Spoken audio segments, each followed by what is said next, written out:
বছর আগে আমি আমার স্ত্রীকে ভয় দেখাবার জন্য 2 তালাক দিয়েছিলাম। এই থেকে কি আমার তালাক হয়ে গেছে? 2 তালাক না 1 তালাক দিয়েছিলাম জানি না, যাই হোক 1 বা 2 বুটেই বোঝা যাচ্ছে।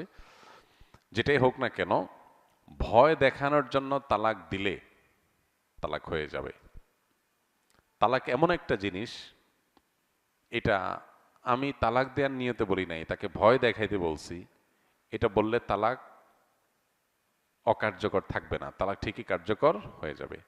নবীজি সাল্লাল্লাহু আলাইহি সাল্লাম বলেছেন, সালাতুন জিদ্দুহুন্না জিদ্দুন ওয়া হাজলুহুন্না জিদ্দুন। 3টা বিষয় এমন আছে যেগুলো সত্যি সত্যি করলে যা হবে, রসিকতা করে দুষ্টমি করে অথবা অন্য কোনো উদ্দেশ্যে বললেও সেটা হয়ে যাবে। এর মধ্যে একটা হলো বিবাহ, আরেকটা হলো তালাক। এই যে বিবাহ তালাক, এগুলো কিন্তু দুষ্টমি করে বললেও হয়ে যাবে, আবার সত্যি সত্যি বললেও হয়ে যাবে। এখন আপনি ভয় দেখানোর জন্য যদি বলেন যে তোমাকে তালাক দিলাম, তাহলে তালাক হয়ে যাবে।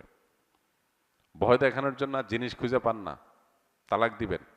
ভয় দেখানোর জন্য আর বহুত জিনিস আছে। আপনি ভয় দেখানোর জন্য একজনের বুকে ছুরি মেরে দিছেন, বুকে ছুরি মেরে দিছেন কেন? ভয় দেখানোর জন্য। কি বলেন? লোকটা মরে যাবে না বেঁচে থাকবে?